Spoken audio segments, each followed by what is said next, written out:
Well, good morning. Thank you for your attendance this morning. The format of this press conference this morning will be several-fold. First, I'll begin with an opening statement to update citizens and the press who are here what has transpired since the initial press conference which took place in the Cornelius Town Hall on March 21st, 2014 regarding ethics complaints with Representative Thom Tillis, who currently serves as the Speaker of the House and is a U.S. Senate candidate. Second, I will share information regarding the ethics complaints and referrals to the State Board of Elections and the state's Attorney General, and I will share where we are presently with the questions that are outstanding as we move forward. Third, I will discuss recent activities brought to light through media reports about Representative Tillis as they pertain to legislative actions surrounding transportation projects and campaign contributions. And then finally, if any member of the press or any member of the public has a question, we'll certainly be glad to answer those. On March 21st of this year, I held a press conference here at the Cornelius Town Hall to highlight concerns that I had with a member of the North Carolina House of Representatives, and that was Thom Tillis, who serves as the Speaker of the House and serves in District 98. The origin of the concerns stem from multiple media reports that continue to surface with a reoccurring theme regarding Representative Tillis's legislative activities in the House.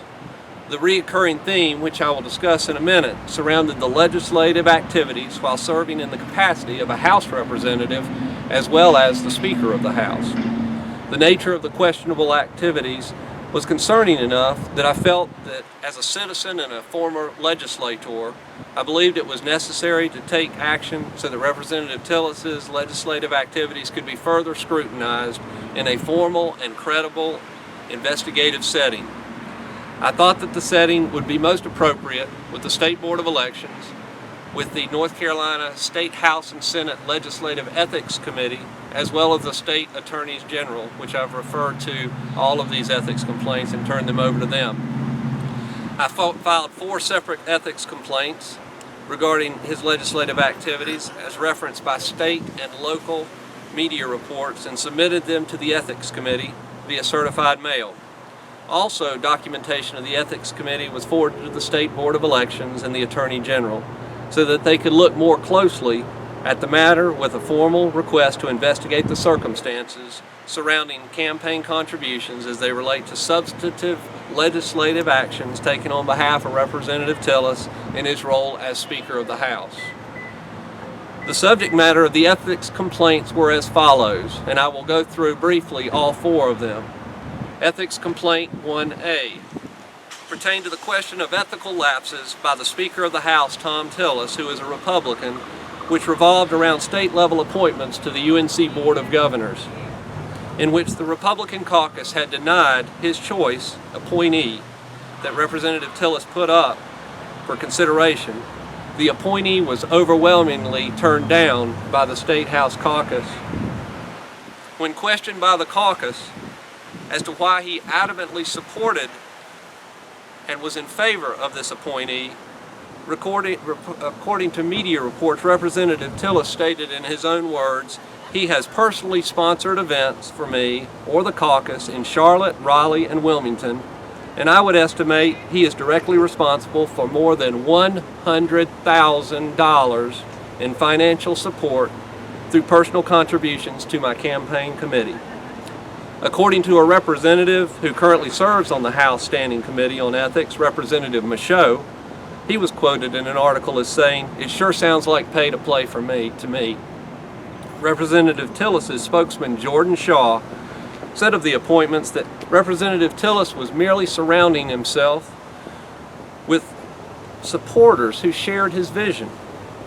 But when that same spokesman was the spokesman for the North Carolina Republican Party, when the Democrats were in charge, led by then Speaker of the House Jim Black, who would later go to federal prison for 5 years for public corruption, Jordan Shaw said that that practice put state government up for sale to the highest bidder.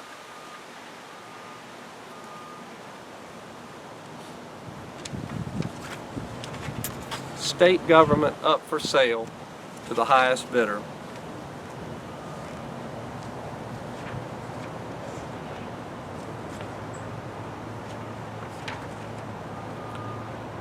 Ethics Complaint 1B pertains to Representative Thom Tillis serving as the Speaker of the House, using coercive and intimidating measures with members of the caucus to change the outcome of the vote.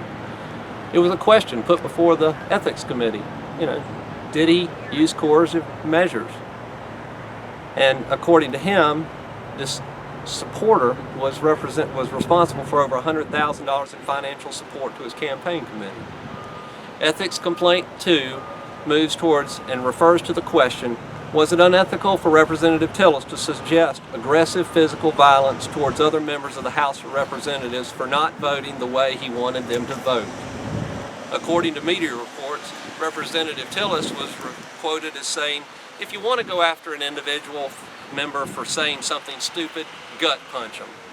We just want to give them a taste of what's to come. One WRAL report that was included in my initial ethics complaint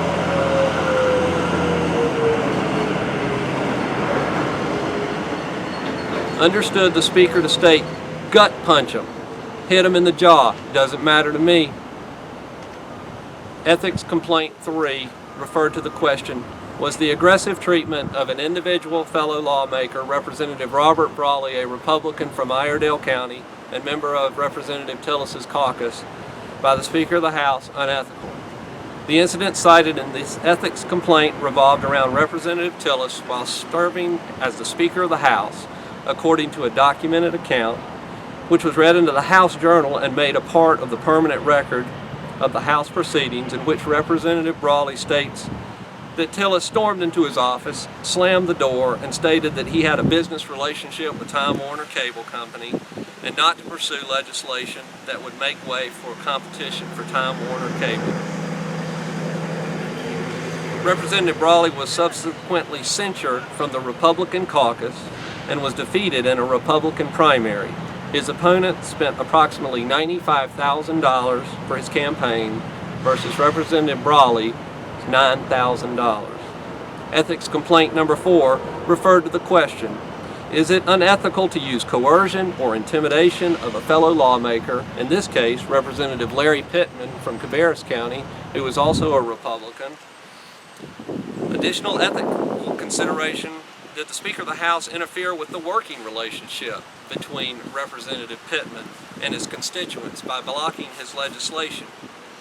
You see, in a media report, Representative Pittman states to a crowd of constituents, he says, I'm potentially getting myself into real trouble here, telling you this stuff, because the Speaker's office doesn't want you to know about it.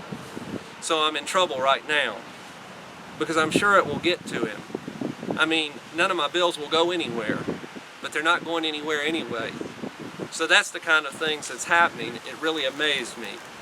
Representative Pittman would later be primaried in a Republican primary, but he was successful in staving off his competition.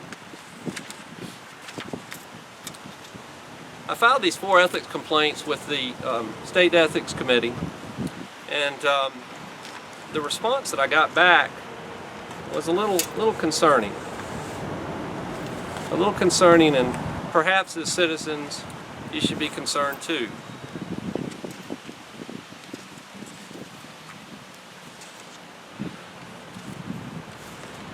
I have copies of those responses to the ethics concerns, and I have some other supporting documentation as well.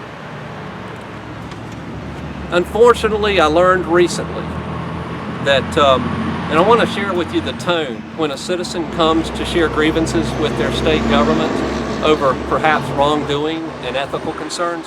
Listen to this, and how would you feel as a citizen? John Rhodes filed a complaint with the committee on April 14, 2014 against Speaker Thom Tillis. The complaint is valid in that it properly executed and alleges the nature of ethical violations and the time of the occurrence of the unethical acts. The complaint is verified and sworn, subject to prosecution for perjury. The sworn complaint is from John Rhodes and is addressed to the committee. So I guess what I'm hearing is that if you have a grievance or you have a concern, you better not say anything, because you might get the same bullying from the legislature that many citizens, as we've seen in multiple media reports, has gotten from Representative Tillis. This is our state legislature, our elected officials.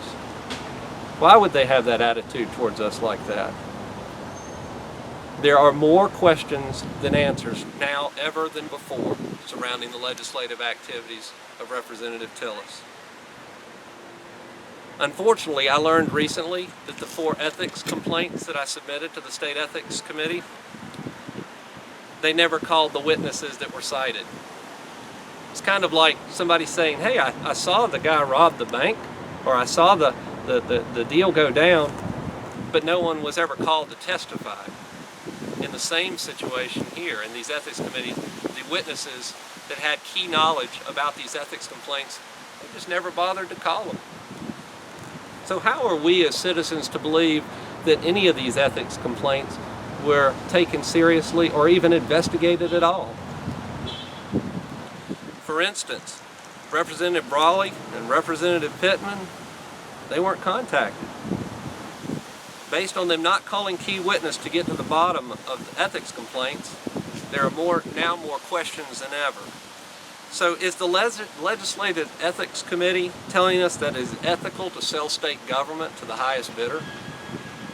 Another question this raises is, did Speaker Tillis, being the Speaker of the House, influence the committee's desire or ability to complete a fair and honest investigation of the facts surrounding the investigation of the ethics complaints? Perhaps it's the Ethics Committee, who is charged with policing their own members of the state legislature, cannot provide the public with the confidence that they can even call key witnesses to assure us that their members are acting ethically and within the law. Then perhaps it's appropriate to release these ethics complaints to the public and allow the public to judge for themselves.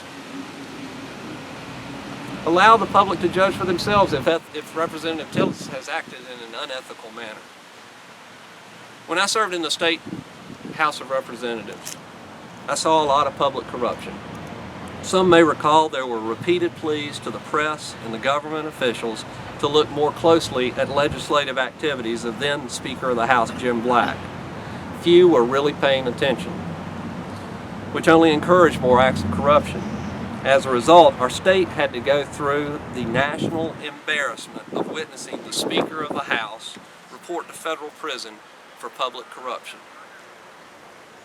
The same Speaker of the House, who perhaps this Legislative Ethics Committee would have not called key witnesses for, just blew it off.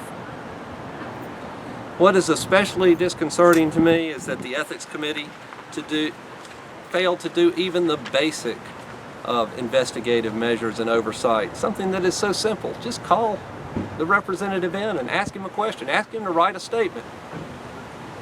It's confirmed, Representative Pittman and Representative Raleigh never called. So how are we to believe that the other 2 were even investigated at all?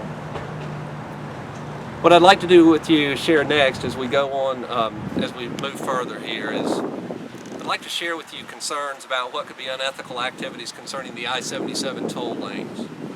As we all know, Speaker Tillis has not only been an advocate of the toll project, but also pushed legislation for the public-private partnership of toll lanes. Last month it was reported by WCNC that a group of Tillis campaign contributors stand to make millions from public tax dollars tied to the toll lanes. The report said that ACN executives invested in the prime Cornelius property known as Augusta Lee, but they needed one key component to develop the land: a new exit ramp off I-77, or exit 27. WCNC reported that insiders had said that with the new exit, that land could be more than double in value, and the property owners could make millions. The funds for the new exit 27 would come from the bonus money given to the area for accepting the tolls. As WCNC reported, Tillis supported the transportation bill with the bonus funds tied to the toll lanes. The governor signed the bill last year on June 26th. On June 27th, the very next day, a group of ACN executives and their wives donated $26,000 to Thom Tillis' Senate campaign. Then it was reported on September 13th, Commerce Secretary Sharon Decker toured Augusta Lee, since Cornelius town leaders wanted her help for exit 27.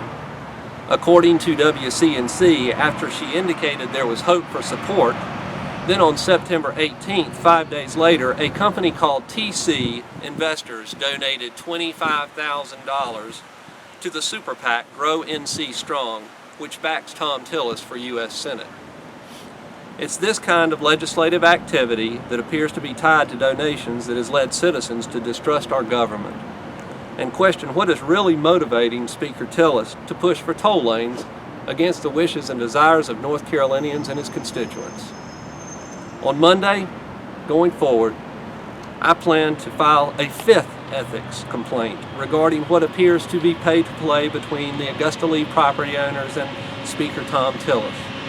My time in Raleigh taught me that when there is smoke, there is fire, and it seems though there are special interests stoking the flames. I hope for the sake of the citizens of the Lake Norman area that there will be a more thorough investigation this time around, being that this is a 50-year contract that we are talking about. I appreciate you coming out today, and I'd be more than happy to take any of your questions. Thank you for coming today.